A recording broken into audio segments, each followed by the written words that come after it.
Hey, welcome in. Welcome to the Arrowhead Addict podcast. We are here coming to you live. The Kansas City Chiefs are going to the Super Bowl. You only win a Super Bowl 2 times every 5 years, right? Oh! The warm-up act is over. Let's bring in Melissa Etheridge, massive Chiefs fan. Melissa, Super Bowl champion, 2-time Pro Bowler, and Trent Green. Trent Green, how you doing? Hey, what's going on, guys? and he picked it up! He picked it up! He's gonna score!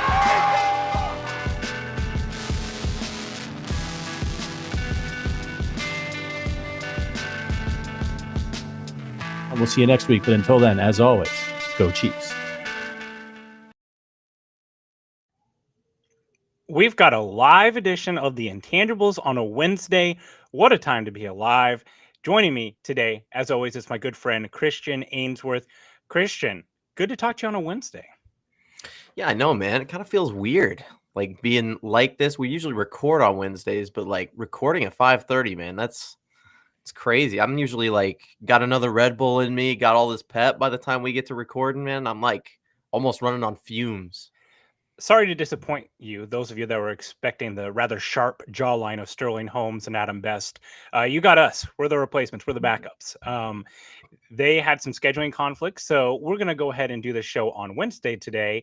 You can normally hear us on Friday. We usually jump in the feed around 4:30 on a Friday, but today you get the Intangibles. And I wanted to start talking a little bit about some of the news of the day. This has been kind of a newsy day in the NFL and something that isn't quite Chiefs related, but it actually might be a little bit. It was reported in the last couple of hours that Bill Belichick will be the new head coach at the University of North Carolina. It's a 3-year, $30 million deal to be the head coach of the Tar Heels. What do you think this means for the NFL, for college football? What do you think this says that one of the greatest coaches of all time is stepping down from the NFL to be a college football coach? Well, I don't know how much it says about the NFL at large, but there's definitely a statement here being made by Bill Belichick, right? Like, try to get it done without Brady, couldn't really get anything in motion, had some trouble with the roster, and then apparently has been fighting for a job somewhere. I can't imagine that he would have taken this job without, like, perusing the NFL landscape, right? Well, I think there's a lot of layers to this. First, let's ask the question: do we think that he preferred college over the NFL? Like, do you think this was his first choice? If I had to guess, no. I mean, like a guy who has succeeded at the level that he's succeeded at, like the pinnacle for coaching is playing in a Super Bowl NFL, like, or coaching a Super Bowl NFL roster. I think dropping down to college is a completely different game. I think it requires like a completely different skill set. Like now with the portal, like you have to be like really, really charismatic and bringing people in and new players and kind of be down with the younger kids. Um, I don't know. Like, what do you think? Do you think this was his first choice? I can't imagine that it was. My speculation is this: I think that Bill Belichick still wants to coach at the NFL level, but I think every job that he looked at last year and potentially teams that he's talked to this year have said, we will bring you in as the head coach, but you do not get personnel control. And I think that's what he ultimately wants, is to have a personnel control over everything. And let's be clear, the best organizations right now in the NFL, their head coach and GM are on the same page. We see it with Kansas City. Brett Veach is Andy Reid's guy. I think that Bill Belichick feels like his best opportunity to build a program is at the collegiate level. Now, you brought it up, and I totally agree.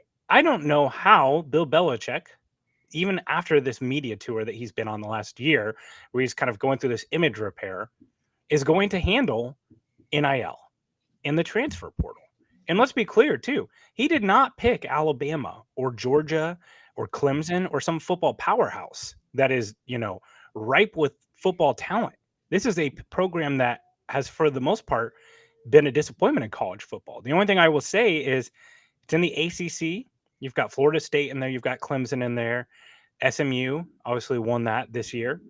But for the most, or not, they didn't win that this year. Clemson did, but they're in the college football playoff as well. But for the most part, it's kind of a wide open conference. So maybe that's the path, is that he thinks that he can dominate the ACC pretty quickly. But I mean, how is Bill Belichick, the guy who, players get out of his program in New England and talk about how strict and how hard it was, how is he going to take it whenever, his true freshman quarterback that redshirted enters the transfer portal in September or October? Because these are real things that are happening in college football.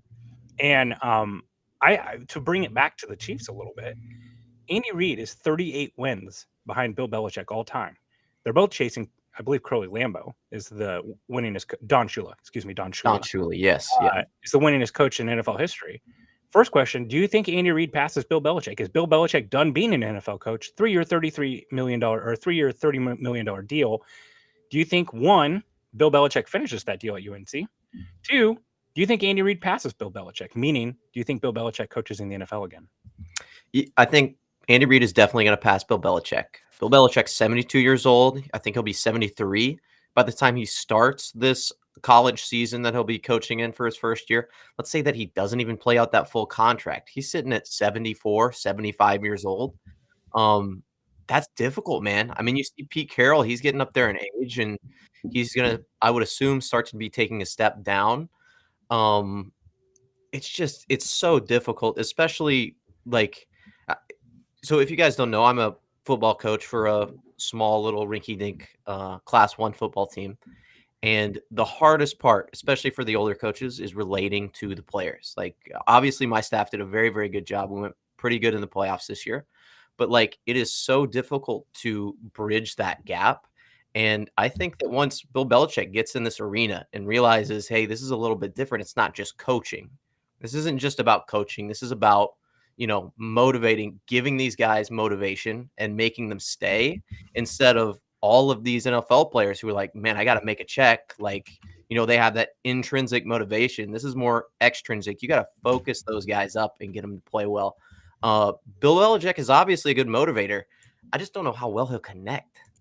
Right? Well, the one that you put on the tee for me is that 72-year-old Bill Belichick knows a lot about connecting with 20-year-olds here lately, based off his love life. But hey, you know what? It's great work if you can get it. Just a reminder, you're not ugly, you're just poor. That's the way it goes. Angry Drunken German here who says in the chat, Andy will have more Super Bowls than the hoodie, and that's all that really matters anyway. 3 down, 3 to go, right, for Andy. That's going to be a big challenge. But I definitely think the wins is pretty easy. I think the Don Shula is a little bit more challenging just because, Andy Reid is not a spring chicken himself. But I think it's something interesting to chase and to watch. And if Andy Reid retires as the second winningest coach in NFL history, I think that's a pretty good place to stop for him, whether he does end up chasing the first overall or not. The good thing is it's like they kind of had the reverse careers, right? You had a little bit of Bill Belichick in the beginning in Cleveland, but he got his guy early. And then at the end of his career, that's when he kind of started to peter out as far as wins go. Andy Reid had that big part of his career without the Hall of Fame quarterback, and now he has that quarterback, and now he's trying to maximize it. So some interesting stuff. I think it's just kind of a really interesting landscape in college football, especially like, there's some rumors that Deion and Shadur Sanders might be a package deal here in the draft. How's that going to translate to the NFL? We don't need to get into all of that because I feel like we could do a full show on that. And we are going to talk more pure Chiefs, but some interesting storylines. It'll be fun to watch. First off, if you're a North Carolina fan or a person who's around that athletic program, your games just got way more interesting, right? Like they're going to get some primetime games at the beginning of the season, a lot of buzz, and we'll see what this does in the transfer portal. That'll probably be the first place that we see it because signing day has already come and gone, and Bill Belichick's not been there. So be interesting to see how that plays out. But before we move on, we want to talk to you about our friends over at Underdog Fantasy. Underdog, it's great, and we love it for so many things, especially football. But there's more than just football out there. You need to check out on their NBA props too. There's great value on picks like Trae Young, higher or lower than 21 points tonight, or Karl Anthony Towns, over under 12.5 rebounds. Or hop into Thursday Night Football with picks like Brock Purdy over 244.5 yards. We just saw what Josh Allen did to that defense of the Bills. Brock Purdy, maybe he's in for a big day. But however you play, there's lots of great features that you can get in on the action with Underdog. There's vulture protection. If you select a designated running back to score a touchdown in your pick'em entry and they get vultured, they'll rescue your entry. So you got Kyron Williams and then Blake Corum steals that touchdown. Well, guess what? You get it back because underdog, they're going to save that pick. Or you get red zone rush, game you won't find anywhere else. Just pick whether or not a player will score a touchdown by swiping right for yes or left for no. It's as simple as that. It's like football with Tinder. Can't beat that. Plus, your entry will be automatically boosted and you'll get a 51% profit boost. Just download the app today and use the code Arrowhead Addict. That's all one word to get up to $1,000 in bonus cash instantly. Again, that code is Arrowhead Addict, all one word to get up to $1,000 in bonus cash instantly. Every player, every score, just select higher or lower on Underdog. Must be 18 years or older and present in a state where Underdog Fantasy operates. Terms apply. Void in Colorado. Concerned with your play, call 1-800-GAMBLER or visit www.ncpgambling.org or Arizona 1-800-NEXT-STEP or text NEXT STEP to 53342. New York, call the 24/7 Hope line at 1-877-8-HOPE-NY or text HOPE-NY to 467-369. That one was pretty smooth. I feel pretty good about that one. I stumbled a little bit. I've been meaning to compliment you on the podcast. The transitions are becoming flawless. And nobody's taking account of that. I just want to make sure you get your praise. Speaking of getting better, the Chiefs. We're hoping that they're going to be getting better here. Some injury news that came up today. A couple of updates. Nate Taylor, The Athletic, reported yesterday that Hollywood Brown would be returning to practice this week. Was not today. Andy Reid did say, and I quote, that Hollywood is chomping at the bit to get back out there. Sounded like he had one more appointment to possibly get cleared. I will say, like, Nate Taylor also noted that Hollywood Brown was in the locker room getting a hat and shirt for the AFC West Championship. He could be seen on the sidelines. It appears that everything's all go. I've seen videos on his Instagram of him running, him catching footballs. If there's one good thing about the potential return of Hollywood Brown, it's that his injury is to his shoulder.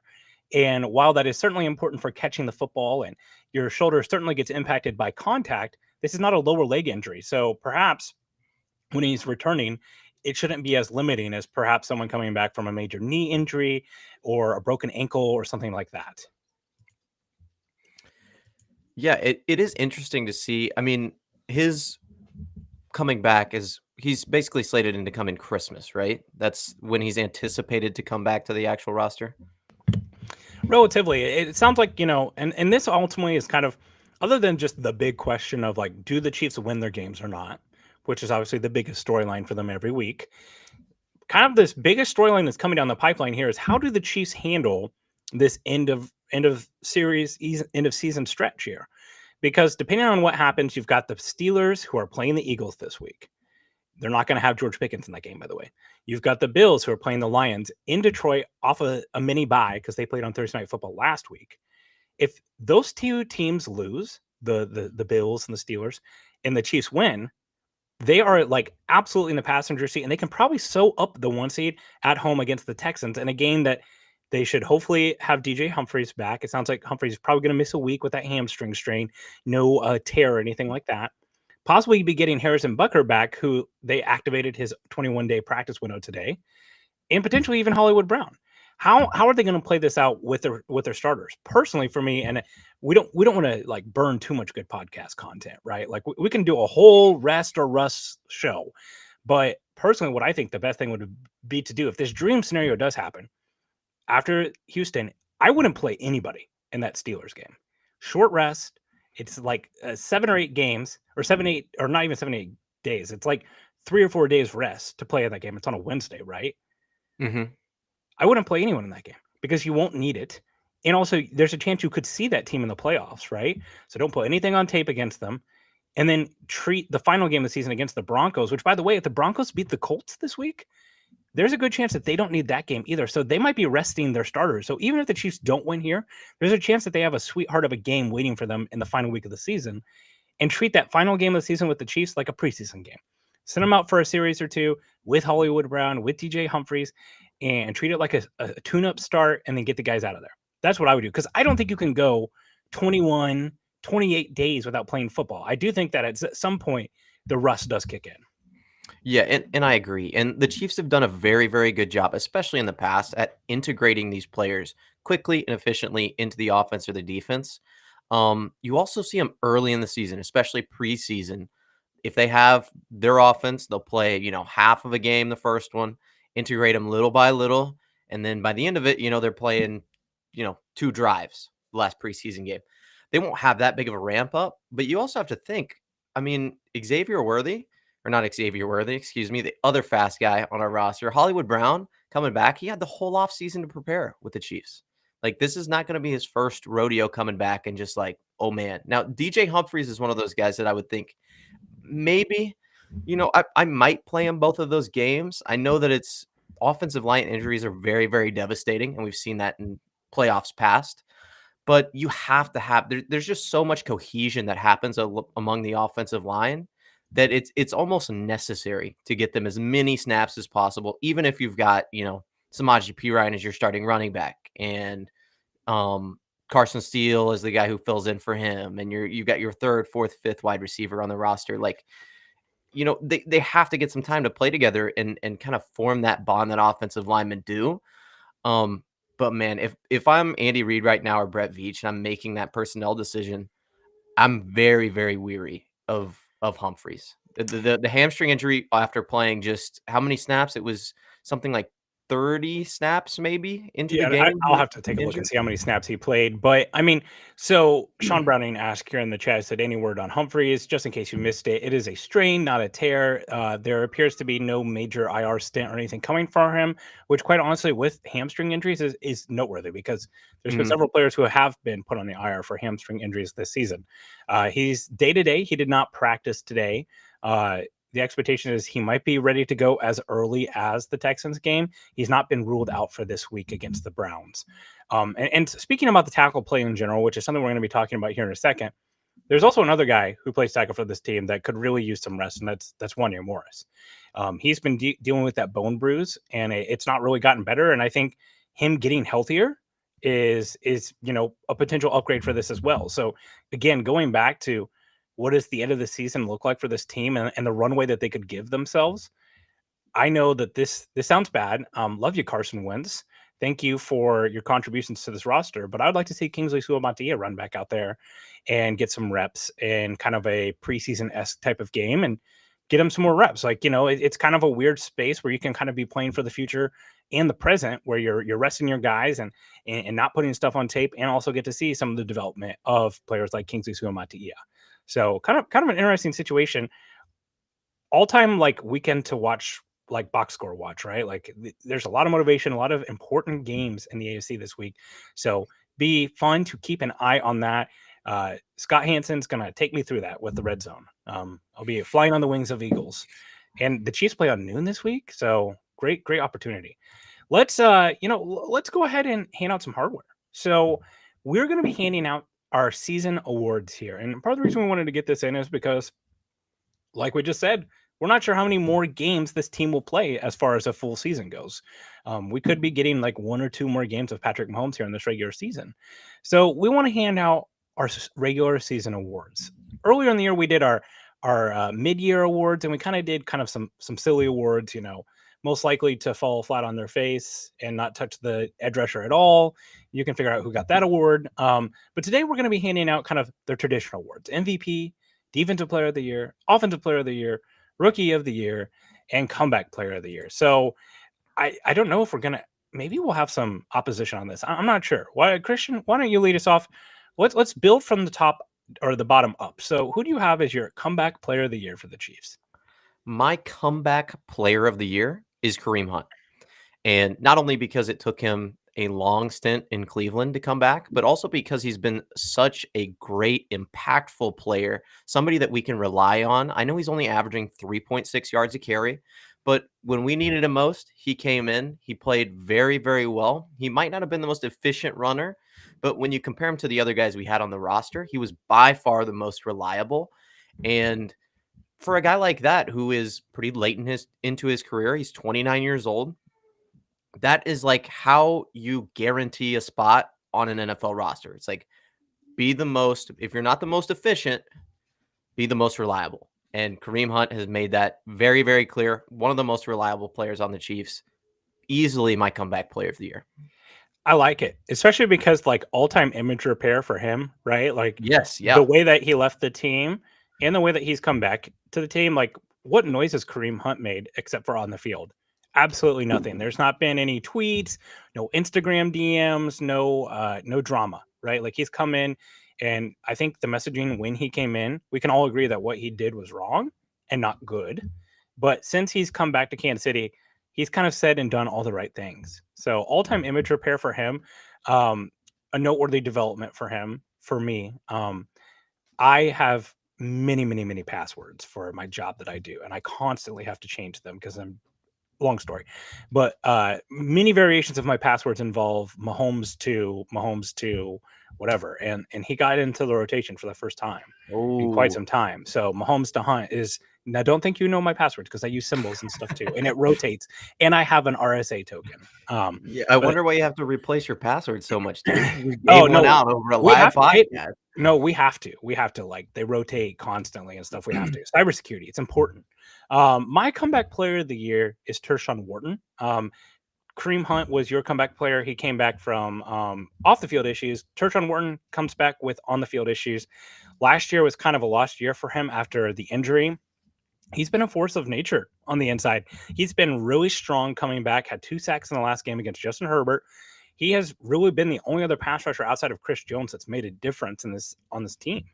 And I think he's positioning himself nicely to get a nice little contract from another team. And the year after for the ACL, it seems to have made a big difference for him. So Tershawn Wharton is my comeback player of the year from injury. Yeah, I agree. Huge impact. Huge impact. PFF has him at a 67.6 pass rush grade, which is above average. He ranks 45th. If you called that before the season started, I'd like to see the crystal ball that you're looking into because I don't think anybody in the world would have picked Tershawn Wharton to be the second most impactful defensive lineman this season, by a sack or pressure percentage. And what can you do but give it up to the guy, man? Missouri S&T grad, like, didn't have a whole lot of high expectations coming in, and all he's done is get better, get better, and get better. Miners dig deep. Missouri S&T. All right, let's move on to our next award. This is Rookie of the Year. I don't think that we can really have any controversy on this. It's Xavier Worthy. Yeah. Now, we can talk about whether this is a bad thing, which it kind of is, the fact that we don't really have a huge debate as to who would be a Rookie of the Year. A lot of it's kind of self-explanatory. You got Kingsley Suamataia, who his play has taken him out the field. You have Jared Wiley, who tore his ACL, probably wasn't in for a big year anyway, just as a third-round developmental tight end, or excuse me, fourth-round pick. Jaden Hicks, also the fourth-round pick, getting on the field more and more, but still developing. And then you've got some project offensive linemen and Hunter Norzad and CJ Hansen, and Kamal Haddon didn't make the team. So hard for him to win Rookie of the Year. But just to talk a little bit of Xavier Worthy, we are close to rounding out the season for Xavier Worthy. Christian, is he meeting, exceeding, or disappointing your expectations for him? So before the season, I could say he was anywhere from 700 to 1,200 yards, not 12,000. Jesus, that'd Let's have been go. an 12,000, insane maybe. season. um, and right now he's sitting at 448. Now, obviously, he's got a little time to improve those numbers, but I think when you calculate in all those missed shots, missed opportunities, some of that is mental, obviously, right? Because he's running out of bounds, catching it, not really having that sideline awareness, but also some of that's on Mahomes, right? So, like, he's in this weird spot where his stats don't necessarily 100% reflect how he's been playing. And I think anybody that's been watching the Chiefs would agree with me on that. I would put him at meeting expectations. Like, he's got that little X factor that you expected him to have coming into the Chiefs. He is that downfield threat. He's getting open. He just isn't always capitalizing with that. And, like, if you told me, would you rather have Xavier Worthy or MVS? And MVS will have that game that he had in the Saints with like 3 catches for 150 yards and 2 or 3 touchdowns, or Xavier Worthy with this ability to progress on a rookie contract. It's like, it's an easy choice, man. Like, I'm picking Xavier Worthy every single time. And part of me also wonders how good he could have been if Rashee Rice is still on the field. Maybe we still make that midseason addition, and Hollywood Brown as well. It's like, man, if you've got 2 other threats on the offense, what could that do for a rookie who's still getting in the swing of things?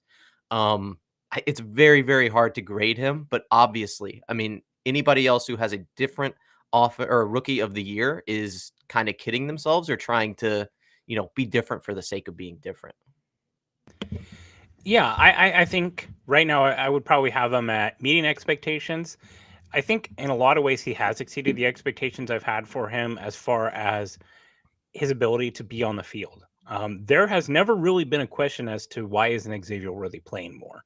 That's been a question for several other young receivers that have come into Kansas City. It constantly felt like Rashee Rice wasn't getting on the field enough at the beginning of the season. For Xavier Worthy, he's been on the field since the first game, and that's not really gone away. Some of that's injury, and some of that's just his ability to pick up the playbook. He is open down the field a lot. Now, I still cannot necessarily pinpoint the blame on him or Mahomes as far as why he has missed so many open shots because we don't know where he's supposed to be, right? So I'm just going to say they're not on the same page, but we've also seen some of those mistakes you've talked about. But I think in the last couple of weeks, we've continued to see development for him in the more intermediate part of the field and making catches that aren't exactly just those wide open, easy catches. And also, like, I think he's been smart. You've seen a number of times that he runs out of bound. I talked about 4 out of the 6 receivers that the Chiefs started the season with have been on IR. 165-pound Xavier Worthy is not one of those people. So he's been smart with his body. I think like rookie year for what they've gotten out of him, I all along the season I picked out was McCall Hardman's rookie season. Now, if you told me that back when I predicted that when I was estimating Hollywood Brown and Rashee Rice to be here, things would probably my expectation would probably be a little bit more for him. He has got a lot of volume filtered through him because of those injuries. So in some ways, I think I'm just going to say meat, right? Because I think there's parts of his game that have exceeded. And honestly, if I had found that out, that as many injuries that they've had and his production is probably a little bit lower than I had hoped. But honestly, I expected a big blow up for this offense that just frankly hasn't come. Now, there's a lot of reasons why that hasn't happened, but yeah, pretty indisputable. Rookie of the Year, Xavier Worthy. All right, let's move on to our next award. It is Defensive Player of the Year. This one was a little hard. Yeah, it's one of those ones where you've got 2 obvious choices. You've got a compelling case you could make for a third. And if you threw in number 4 there, I think that you could maybe persuade me. The first 2 obviously being Chris Jones and Trent McDuffie. I'm going to go out on a limb here and say that Chris Jones was your pick, or Trent McDuffie? Chris Jones. Chris Jones. Yeah. Yeah, dude, solid guy. Mine, Trent McDuffie. I think those are the 2 guys you get to pick from. You could maybe say, if you really, really pushed it hard, this would be your 4th guy, a guy like Justin Reed or maybe Nick Bolton. It depends on how high you think he's played these past couple of games. But those are 2 guys that make impact. It was between those 3 guys, Bolton, McDuffie, and Jones. I think like Jones. So just to kind of like, I know some people have some diminishing expectations of him based on what he's paid, but Chris Jones is 12th in the NFL in QB pressures, and he is ranked number 1 in PFF's pass rush win weight for interior defensive linemen. So he is still making a major impact on the game, and he basically is. Let's put it this way. If you take Nick Bolton off this linebacking core, I think it's worse. If you take Trent McDuffie out of the secondary, I think it's worse. If you take Chris Jones off of this pass rush, it is the worst pass rush in the NFL, which is saying something. So I think he's definitively the most important player and makes the biggest impact on game plans. It wasn't easy though, and that kind of sucks to say. I think the way things were trending, it could have been Jalen Watson whenever he was healthy at the level that he was playing at. Not necessarily because I think he's better than Trent McDuffie or I think he's better than Chris Jones, but because of his stepping up for the rest of the defense that he was doing. He was allowing McDuffie to. It was not quite McDuffie's Snead from last year, but it was certainly not a big drop off, and that's no longer the case. Unfortunately, he's not going to come back this year. But yes, it's Chris Jones for me. Yeah, and pretty easy choice. I have Trent McDuffie.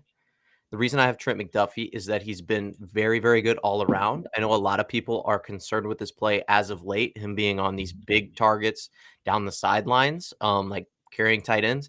Guys, that's not we brought him in to be a coverage guy. We're at the point in the season where we expected Trent McDuffie to be able to play outside more.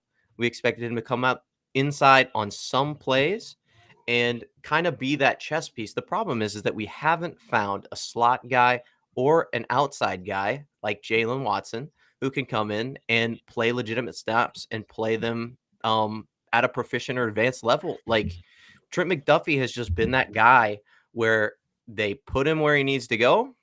He does it. He does a fantastic job. And you know what? Is he a bad matchup for a 6'7" tight end? And it's a 50-50 ball? Yeah. He's a bad matchup. Him on T. Higgins, not a fantastic matchup for him. Does he do a fantastic job? Yes, absolutely.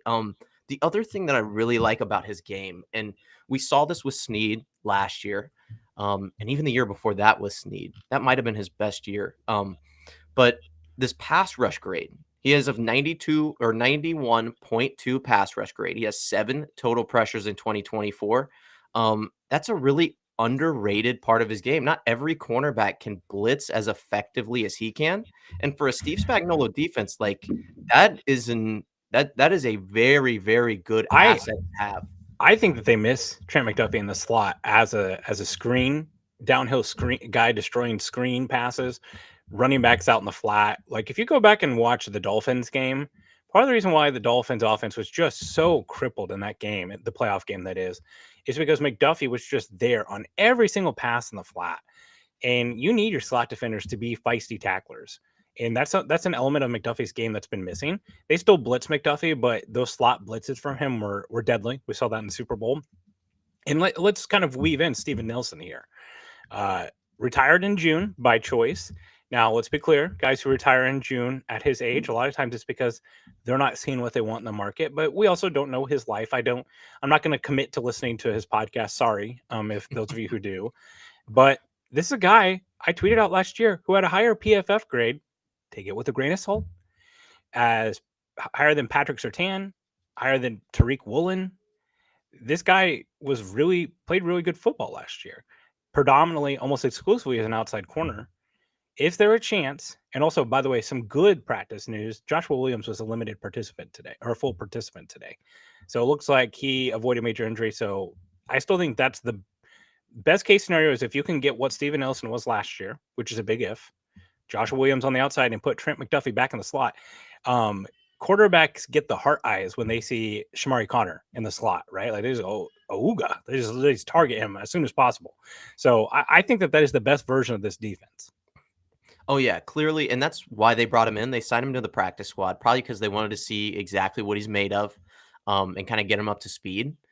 But yeah, 22nd ranked cornerback in PFF on 2023. That's higher than guys like AJ Terrell, like that shutdown corner from the Falcons. Better than him. Again, take it with a grain of salt. But yeah, could he solve the outside corner problems? Yeah, sure.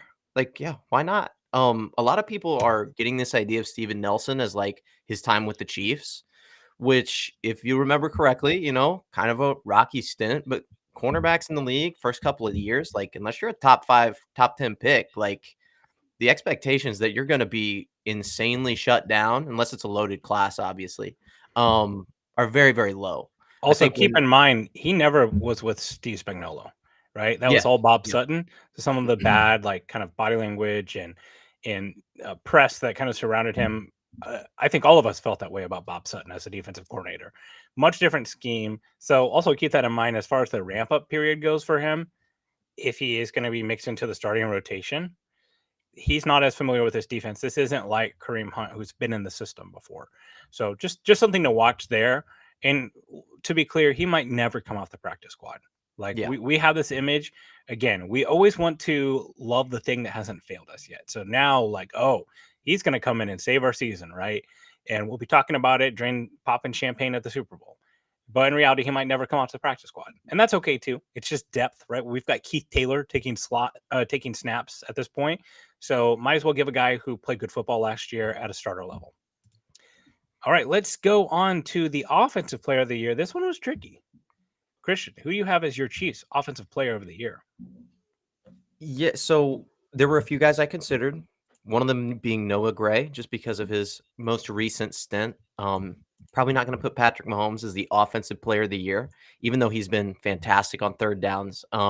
His EPA has been fantastic. But I decided to go with a guy who I'll be honest with you, I really, really, really wanted to succeed. It's one of my favorite players of all time. So if you sense a little bias here, if it doesn't 100% fit the piece of the puzzle, um, just giving that go ahead right now, like that's maybe a little recency bias. But DeAndre Hopkins, like we've seen the statistics.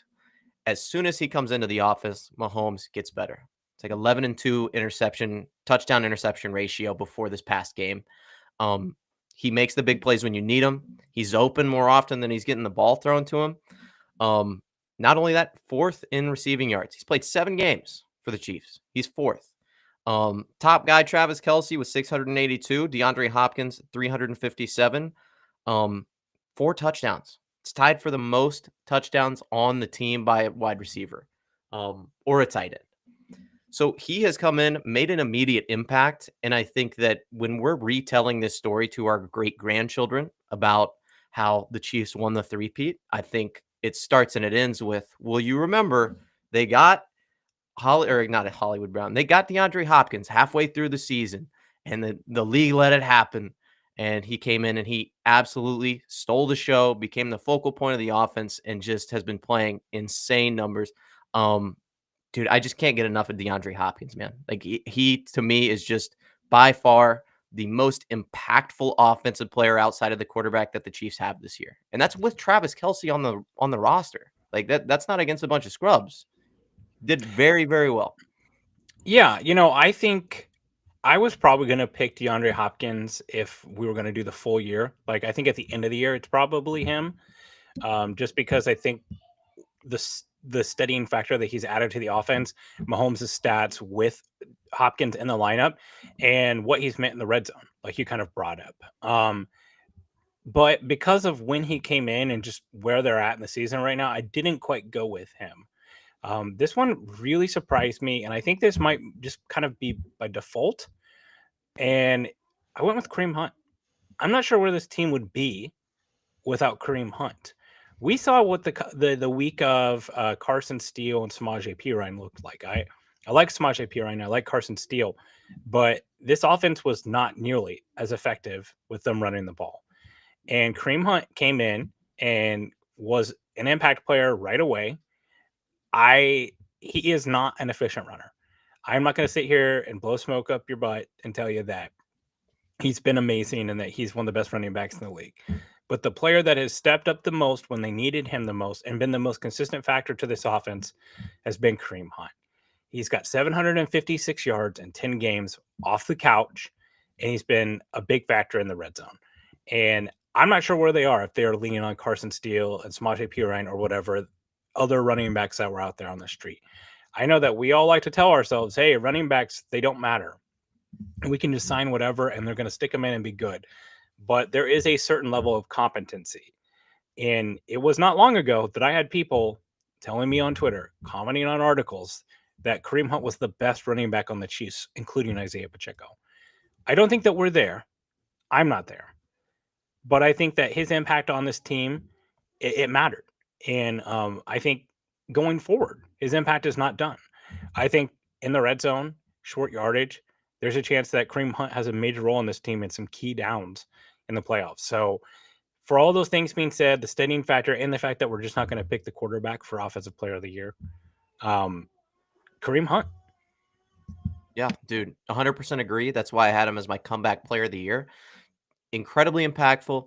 Maybe not as efficient as you'd like for him to be, but dude, like I remember when we first signed him, and my immediate reaction when the rumors were coming up that we were going to sign him was, there's no way in hell he's not going to come to the Chiefs.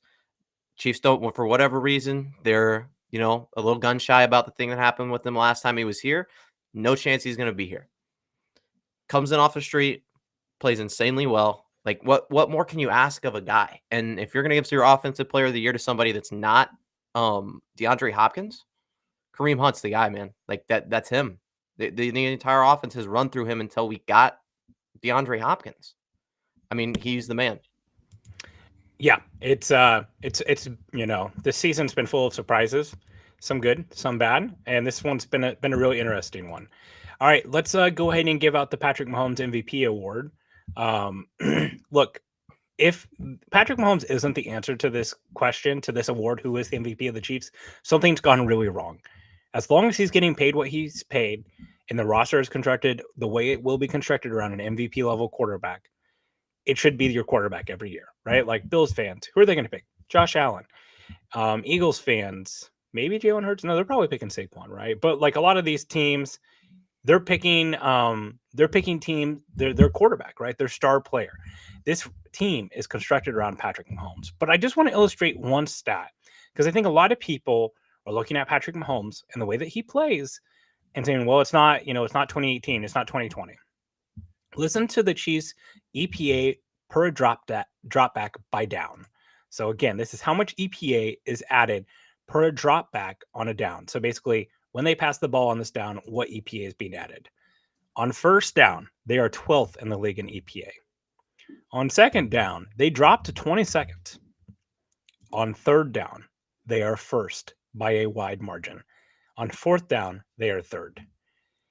This offense all season has consistently asked Patrick Mahomes to put the cape on third and fourth down, and he has answered the call time and time again. We saw it against the Chargers last night or the other night. We've seen it against other teams.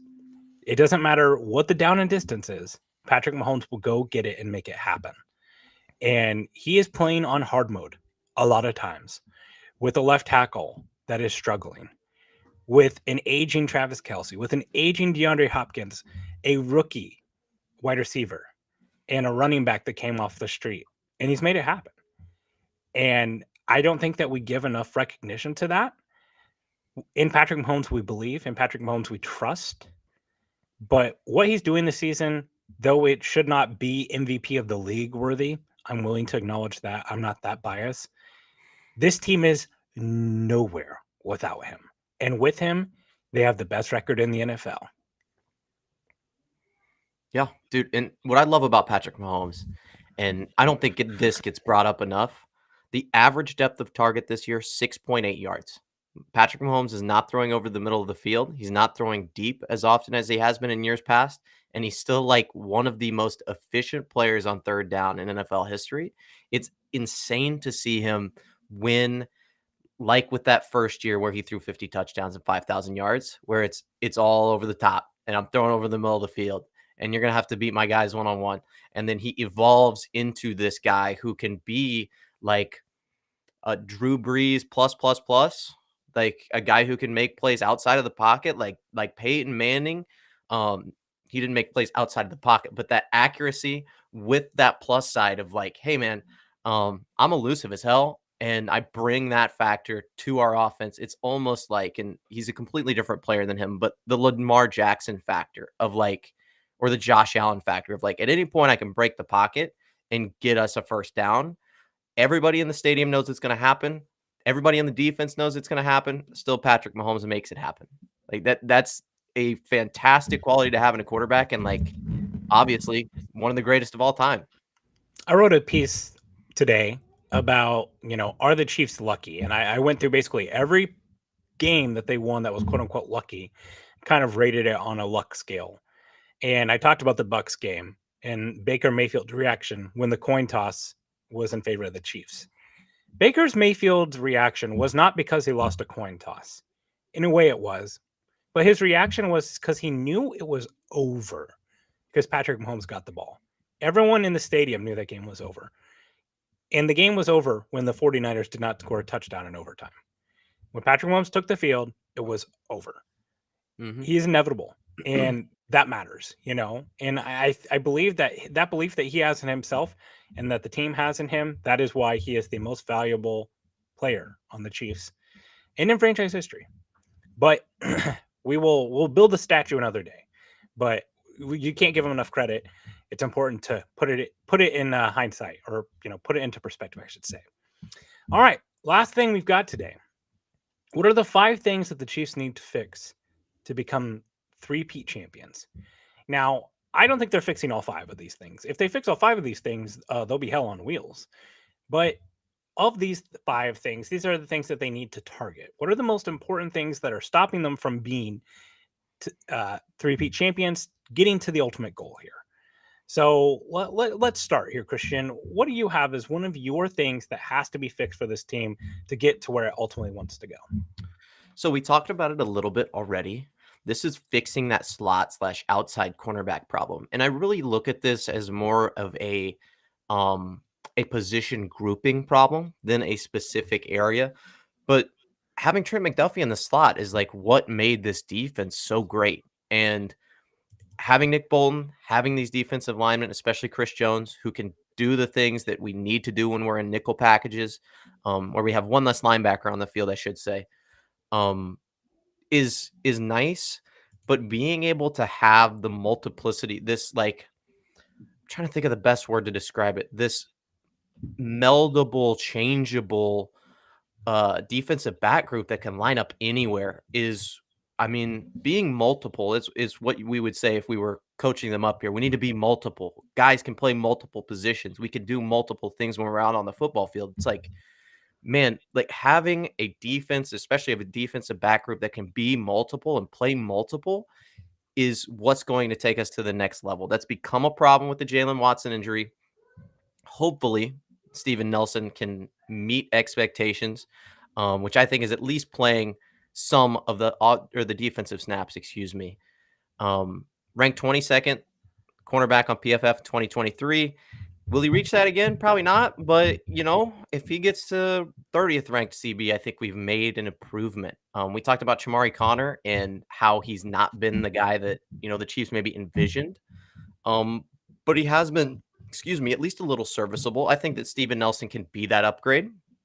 Take away one of these guys on the outside and then, provide meaningful snaps. I think they've already made a step towards fixing that cornerback problem, if you want to call it that. But we'll see, man. It's such an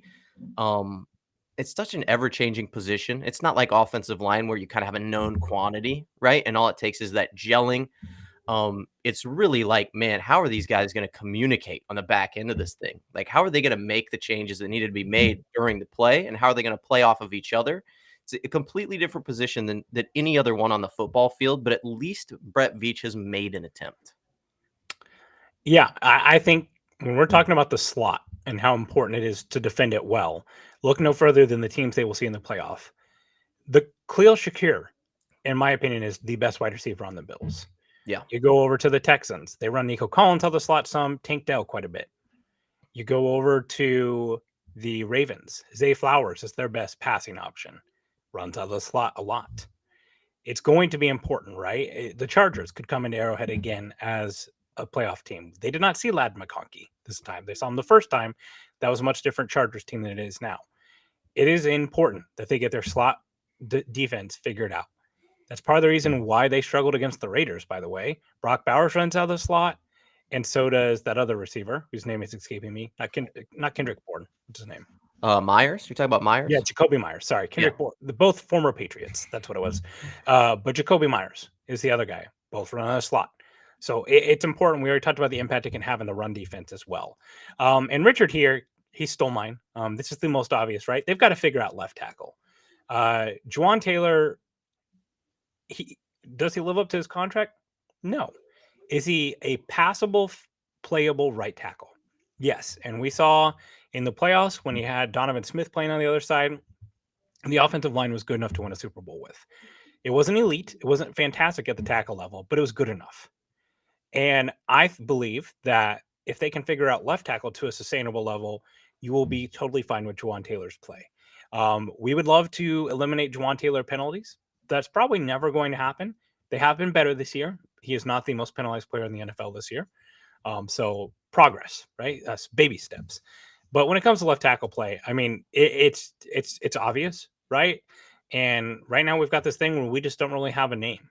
Is it DJ Humphries? Is it Wanya Morris? We've got to figure out who that name is, and they need to get consistent with communication.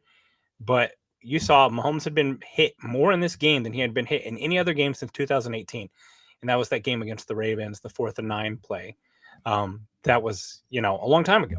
There's reason for that. So you got to be able to make things easier on your quarterback. And more than anything, you got to keep them healthy, right? We've seen what a damaged offensive line can do to even a great player like Patrick Mahomes, like Joe Burrow, other quarterbacks who've, not been able to overcome bad offensive line play.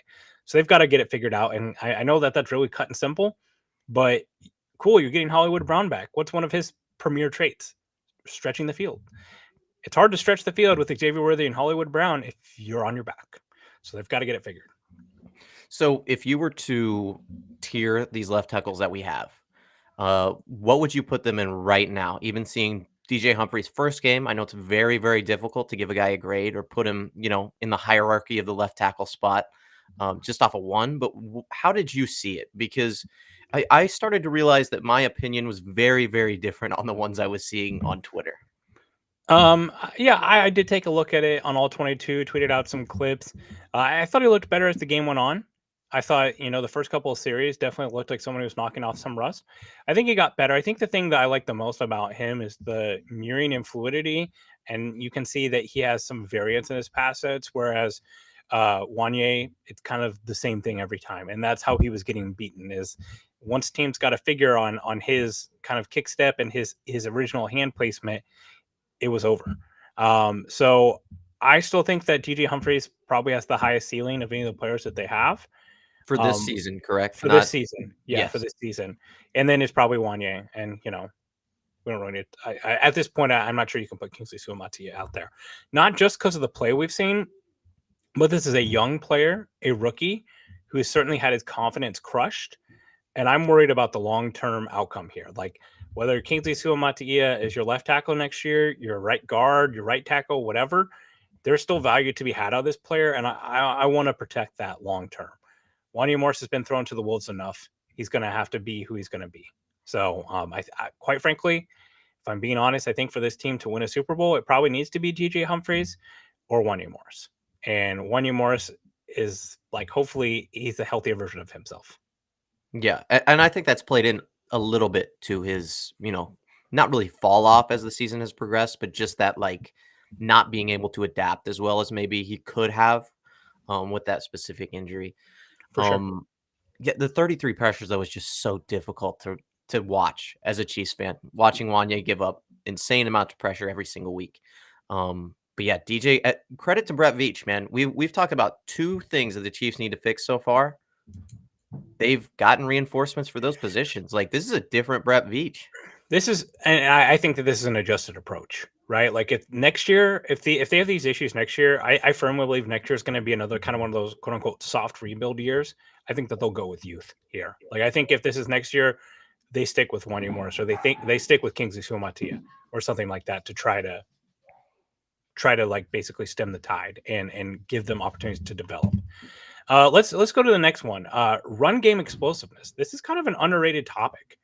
The Chiefs rank 26th in rush yards per attempt. Basically, they are one of the worst rushing offenses in the league as far as per play basis. Now they are 5th in EPA per rush, which is top of the NFL. Christian, why do you think they rank 5th in EPA per rush? Let me guess. I would imagine it is because the efficiency of Kareem Hunt. That's my guess. Is Patrick Mahomes. Patrick Mahomes. If you remove Patrick Mahomes from the EPA per rush, they drop down to 23rd. Jesus. Okay. Yeah. Now, I didn't realize. Keep in mind, when is it Patrick Mahomes' rush time? 3rd, 4th down. Yep, that's why. That's right. Yeah. EPA, it spikes on plays that are 3rd and 4th down. So that's why. But they've got to get the explosive element back to the run game. Pacheco should be the solution there, right? That's what you're hoping, that Pacheco's the answer there. And then the other thing that you're hoping is that more cohesion in the offensive line is the other thing. Yeah, and the best part about being the Chiefs and rooting for the Chiefs right now is, especially this point in the year, is that they're getting their guys back that can make these changes. Again, we've got Isaiah Pacheco. He's played 4 games for the Chiefs this year. 4. Longest rush, 34 yards. If you had to guess, what's Kareem Hunt's largest rush? Playing all of the game, or playing 10 games, excuse me. I think it's 21, 15, 17. Yeah, 17. Yeah. I think it was against the Saints. That's 167 carries. He's only been able to get 17 yards as his longest. So yeah. Not fantastic. Again, not the most efficient guy, but hey, Isaiah Pacheco's coming back. He's averaging 4.3 yards a carry. We should see a spike in that efficiency. Hey, Kareem Hunt's another one of those guys. Could use a couple of weeks off. For yes. Sure. Oh my God. Yeah, get a better version of him. last one for me, kind of our last thing that they've got to do to fix to fix it for the three-peat. So they've got to find a way to beat zone coverage, which is really weird to say for the Chiefs. They have forever been the team that you try to man up, and you would never play zone because of Travis Kelce. But this year, the Chiefs are seeing the 10th most zone coverage of any team in the NFL, and they still rank top 5 in cover 2 shell percentage. So Chiefs are still putting that cover 2 bracket over the top of them, and they're playing a lot more zone. Now, the thing that surprises me here is like DeAndre Hopkins is another zone beater. And we've seen them kind of find those soft spots in the zone sometimes. To me, I think the big impact here is Rashee Rice, because Rashee Rice is not the type of guy that you want to zone up. I think that you'd see more man on man with him. And I think with Hollywood Brown coming back, maybe that's your solution there.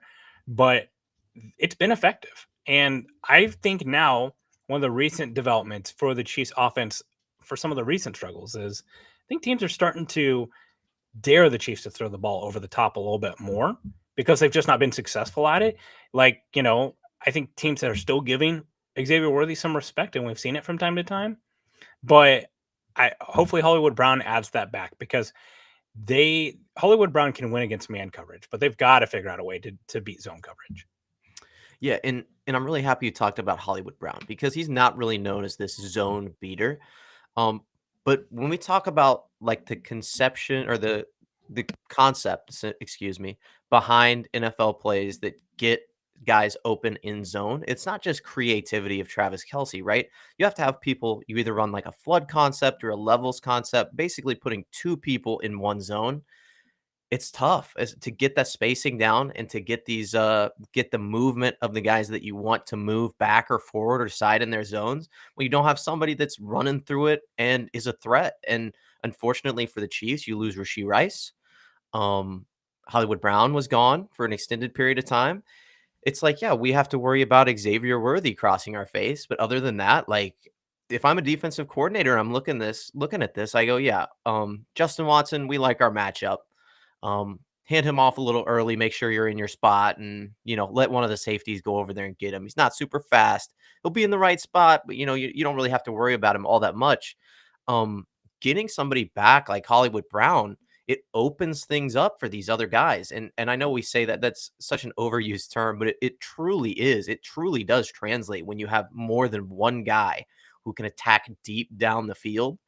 And they haven't really, I mean, they're adding pieces. Obviously, they've added things to all of these to be able to, kind of combat what they're working on here. But it's like getting somebody back like Hollywood Brown, I think, is going to make a bigger impact than people realize. And it's not because he's this man beater, but it's because he's pulling guys out of the zone and letting Travis Kelce catch footballs over the middle of the field. Like, it's just so nice to have like an addition like that this late in the season. And I know that's kind of addition because he got injured. It's not really like a Brett Veach move, but it's such a Chiefs move to get your best player back at like the most pivotal time in the season and get him warmed up and ramped up for a postseason stretch. Like if you were going to say, when is Hollywood Brown coming back? Like if he had to leave for an extended period of time, when would you want it back? It's like, yeah, probably Christmas. Get a few games under his belt and then be ready for the postseason run. Like the Chiefs is the Chiefs, man. That's just such insane luck, and man, good for him. One last thing about this. I've seen this a lot. Every NFL season exists in its own bubble. There are realistically people this year who are acting like last year the Chiefs had problems, but they were all fixable and things that were easy buttons. And I just do not recall that or think that that's right. The narrative is now is like, oh, well, we knew the defense was elite, and if they just caught the ball, they were going to be a good team. That is really is really overdoing it. Patrick Mahomes was not playing well. The offensive line was struggling last year because Donovan Smith was hurt a couple of times. They were mixing in Wanya Morris, who had every bit as bad performance last year as he's had this year. The defense, while good, and it was very good, they struggled with rushing offenses. That's part of the reason why they lost that Raiders game is because they could not stop the run. And you had Travis Kelce, who was playing worse last year than he is this year on a yards per game basis. And you were relying on Rashee Rice, a rookie. things were not. You still had MVS dropping the football. You still had Kadarius Toney drop the football. Like, it was not. And by the way, their run game was worse last year, definitively worse last year, with a full season of Isaiah Pacheco. So people just acting like, oh well, last year they were a great team, and like the Chiefs have already won more football games this year than they did last year. Something like it almost feels like sometimes the Chiefs would be better off if they were like 8-3 or something. And everyone would be like, oh, no, like they're still the Chiefs. You got to still believe in them. But because they're 12-1, everyone is just so ready to plant the flag in their grave. The Chiefs do not have to be the best team in the NFL right now. They just have to be the best team in the NFL in the playoffs. And then we don't have to be the best team in the NFL. They just got to be better than the team that they're facing that day. And I think we saw that in Buffalo last year. And I think we saw that in Baltimore. And that's all that mattered, right? And coming down this stretch, they need to fix these things. We've made this big list, but this coaching staff, this personnel, this quarterback, you got to have belief that they can do it. I'm not saying that I'm guaranteeing the Chiefs to win the Super Bowl, but what I am saying is people are calling for a first round exit or for them to get shellacked in the playoffs. I do not see that happening. Yeah, I agree. And before we get out of here, you're curious, if you had to fix one of these, you think it would completely change the season. Which one is the most important one that you think the Chiefs need to fix? Is it the left tackle play? Without a doubt, tackle. Without a doubt, tackle. Because you're one, protecting your most important asset, and then enhancing the most important asset. And then like, okay, well, if we get better protection and we get Hollywood Brown back, like what is this? It's the boat that it's the tide that rises all boats. So without a doubt. And I would agree. Yeah. We would agree that it's great having you here for the podcast. If you've liked what you've heard today, please subscribe to the Arrowhead Addict channel. Join us on the private Discord where we play fantasy football. We're not going to talk about how I did in that fantasy league this year. I was all in on Brees Hall, if you're wondering how my season went. But join us in there with the Discord. It's a lot of fun during Chiefs games. And hey, if we're in your Spotify Wrap this year, tweet at the main channel. Show us that we're in your top 5, or maybe, I don't know if Apple Music does something like that. I know Spotify does. That's how I listen. And give us a review on iTunes. We're trying to get to 400 reviews before the season's over. We'll read it on the OG Hour, which reminds me, don't forget to tune in to the OG Hour tomorrow for our pregame podcast about the Browns versus the Chiefs. That's going to be it for us today here on the Intangibles. As always, go Chiefs.